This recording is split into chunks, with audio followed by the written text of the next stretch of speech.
You know, we went back and forth. Me and him even argued. He didn't want the vaccination. He was 11 years old when it happened to him. He kept saying, "Mom, please don't make me get it. Please don't make me get it." And, you know, I did not want to vaccinate my son, but I was forced. I was really forced because they were telling me basically I was being an unfit mother. They wanted to involve DCF, just a lot. And it just seemed so unfair. And as I sat here tonight and I heard everything, it just really opened my eyes to a lot that I did not know. And I'm just going to continue to educate myself and fight for what's right for our children.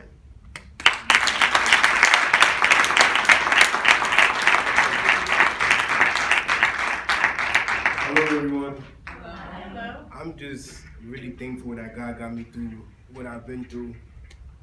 It's kind of hard looking at those pictures. I was only 11 years old at the time. I seen my mother cry many nights, and it really hurt me. You know, she was a mess. I also had two other brothers that she had to take care of. I was in Young New Haven Hospital. I basically lived there. So she had to take care of my brothers in Bridgeport and come see me when she can. And she also had to work to pay rent and bills. And whatever I can do for Connecticut, I would love to do it. I don't want to see nobody else get hurt from no vaccines. And I just want everybody to be safe and healthy.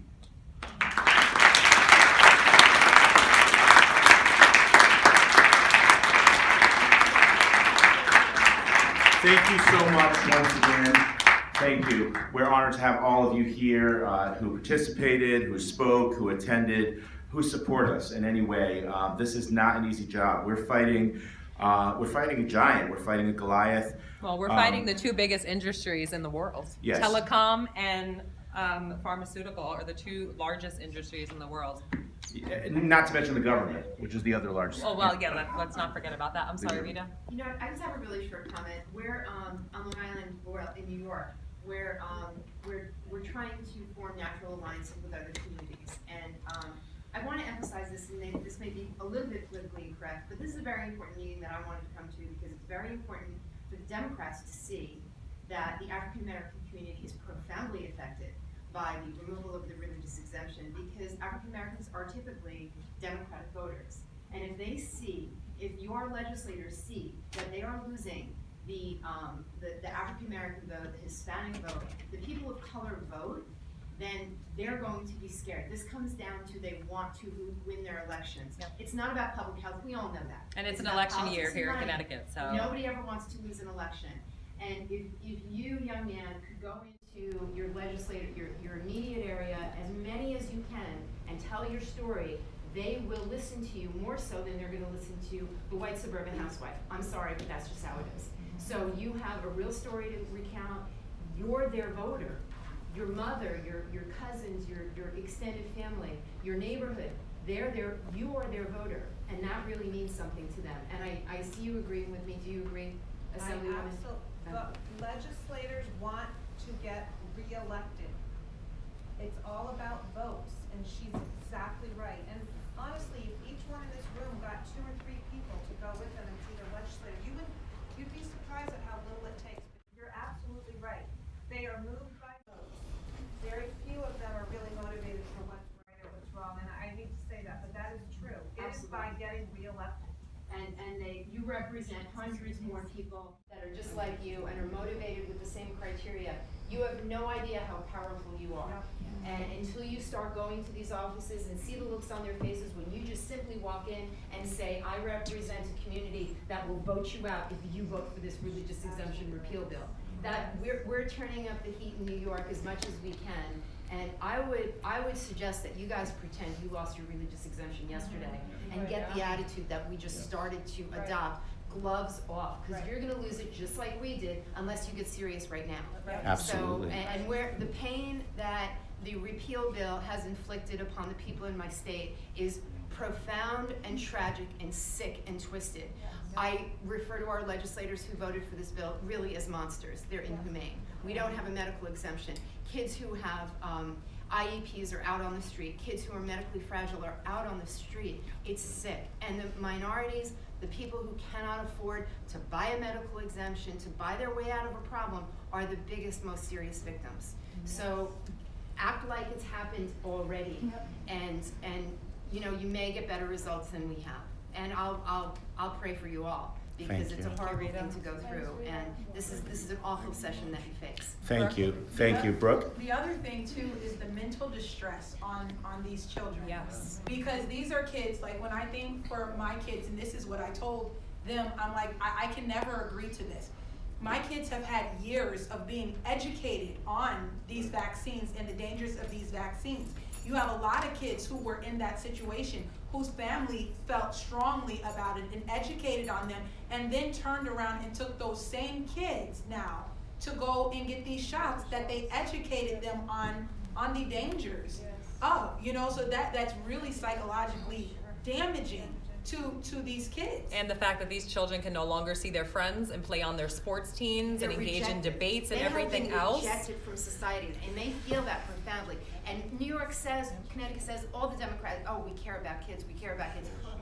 Nonsense, you care about kids. If this is what you're doing for absolutely no reason, the religious exemptions, the medical exemptions take up a tiny fraction of the entire population. We're not hurting anybody. And there is absolutely no proof that unvaccinated spread disease, or more specifically, the religious exemptions are spreading disease. That's a bunch of nonsense. We're already above their false herd immunity threshold anyway. Absolutely. So, Which doesn't even you know, exist use without the whatever other story. You can use the facts, that's what we use, but the bodies in the seats, particularly the minority bodies, are what's gonna change this around, because it's, unfortunately, the Democrats have made it partisan.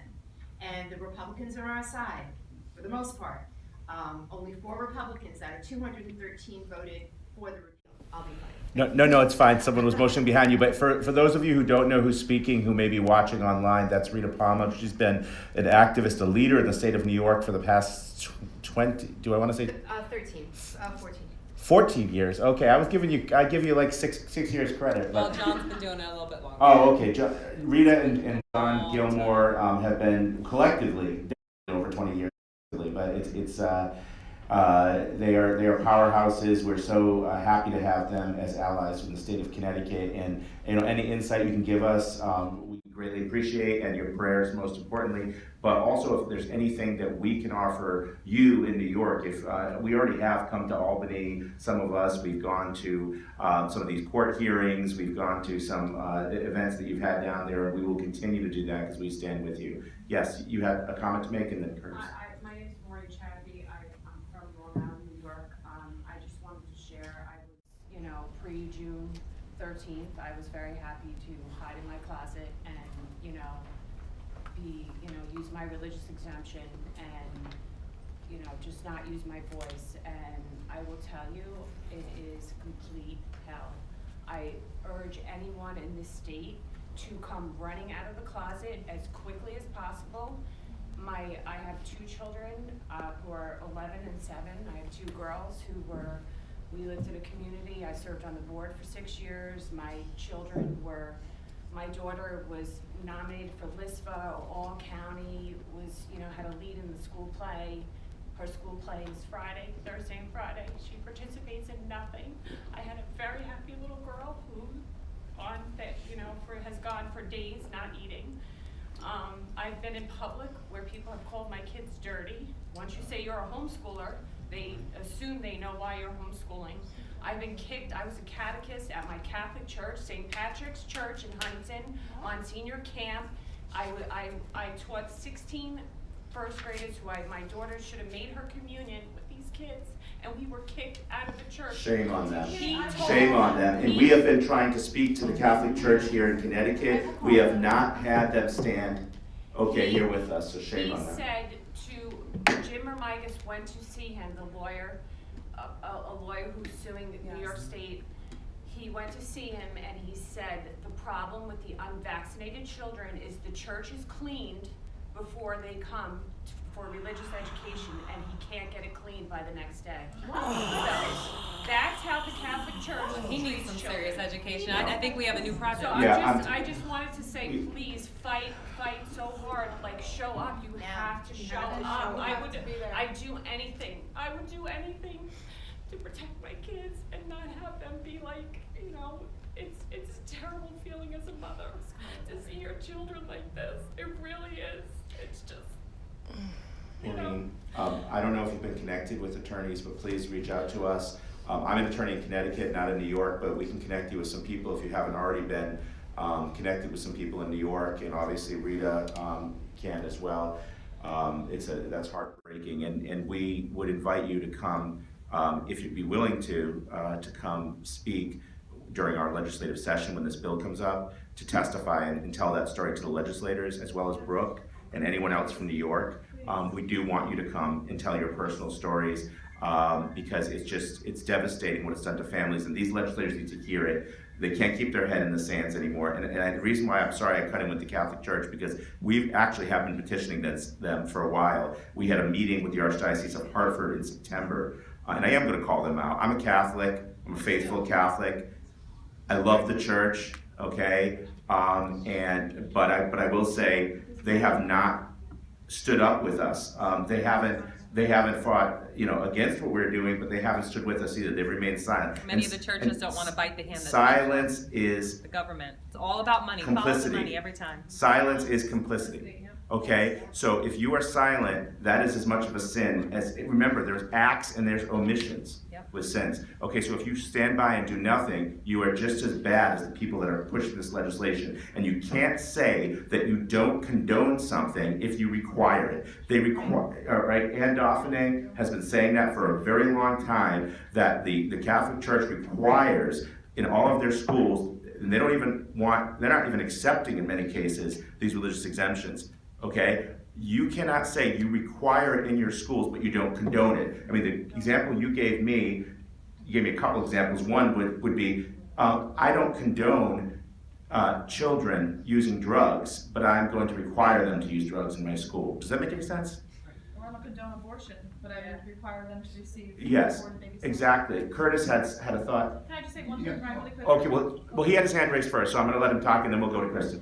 I think it's very important that we use these opportunities to network, to encourage everybody to change business cards, talk to each other. That's what it's all about, and my ongoing effort on these lines. On December 15th, I'm having probably the first real debate on the subject of vaccines. It's called the Great Harlem Vaccine Forum. We have Del Bigtree going to be debating, and Dr. Lawrence Pilepsky. We have parents, scientists, doctors. So we have, and I've taken steps to make sure the people who are set up are going to be there. So you're going to have your first knockdown, drag-out debate on vaccines. And the second part, that's going to be the first 2 hours, 2.5 hours. Second part is going to be presentations. We have Rita Palmer and many others are going to be speaking on various aspects. So that'd be a great opportunity to come, bring your friends, bring those husbands and girlfriends and others who are on the fence, and you're trying to get them to open their eyes, come to this event, share it, network, and it's going to be a great opportunity. I also have a few books, so I have a couple I'll sign if people are interested. So, it starts at 3 p.m. You can go to Children's Health Defense, and they have it posted there. It's also on my Children'sHealthDefense.org. VaccinesAreDangerous.com, so you'll find it. It's all over Facebook and Twitter and other places. So it's Yeah, gonna, okay, it's going to be in New York. It's going to be in Harlem. Yeah, you go to Children's Health Defense. They have it. It's all posted there. Kristen, and then we really do have Kristen and Megan. Then we really have to leave because we're going to have to get charged if we stay 1 minute late. Yeah, it was only $800 to get here. So the word is discrimination. I was thinking in reference to Maureen's story and Rita Palma's talking about the kids in New York. I think they're discriminating against unvaccinated children, against parents that are doing their research, parents that do not want to poison their children, or against parents that have seen injury and parents that have had injuries in their family and these toxins have already destroyed their families. And I think the word that we need to start using is discrimination. What do you think about that, Legislator Ann? I mean, if we, Can I just interject? I think that they play on emotion, and that's exactly a very good point. One thing I do want to say though is, you mentioned Democrats, but remember, there are Republicans buying into this too. So please be cautious. Don't assume that if you have a Republican legislator that they're with us. Please don't do that. But discrimination is key here. I just wanted to make sure I think that's a very good point. Because we are being discriminated. We're the new minority, is the unvaxxed group, and we need to keep using that, because we are the minority now, and they are pushing beautiful children out of school. My son is also, Your name? right now, my name's Melissa, I'm also from Long Island.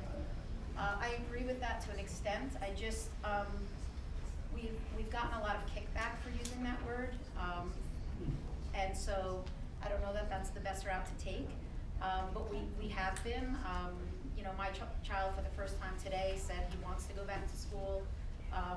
it's not just within the communities though. I think what you really have to understand is people were uninvited from family Thanksgivings.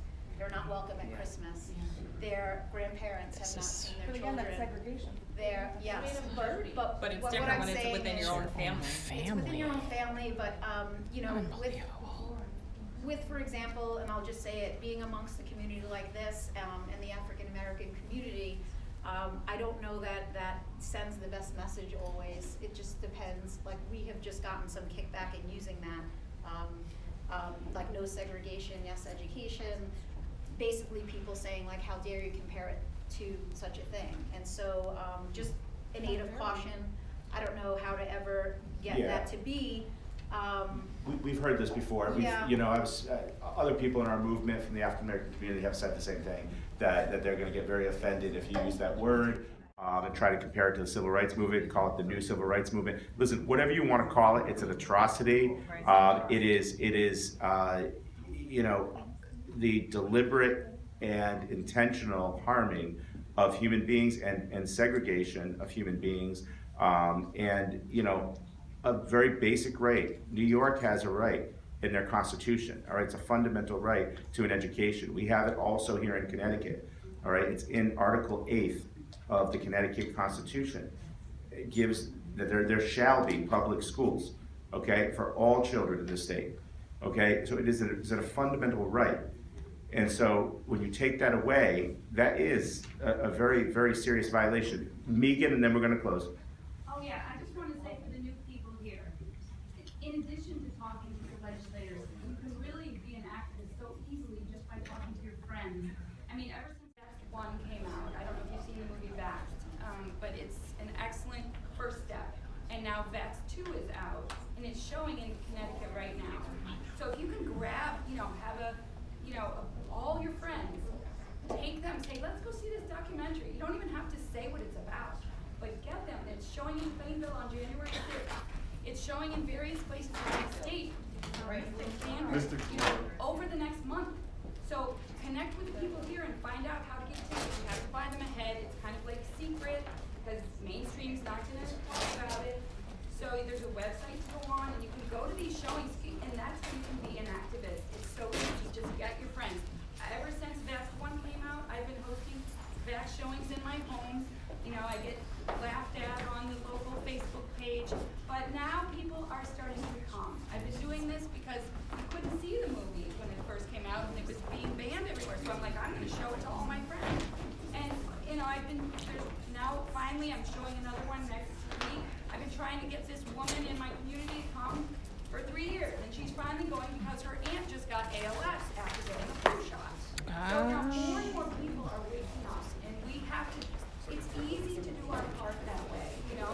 So, but also reaching out to your legislators is so important. But you can just by gathering your friends and educating people, that's one more warrior to come to the Capitol and argue. Everybody counts.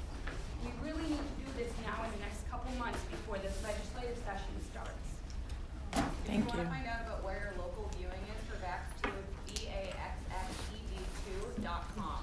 So take a peek at that and just see what is local to you and try and go there. Can I say one thing before we all leave? Sure. Okay, I'm a prayer warrior, okay? And I have been saying since day one, we are gonna win this battle on our knees. Be praying over this. Amen.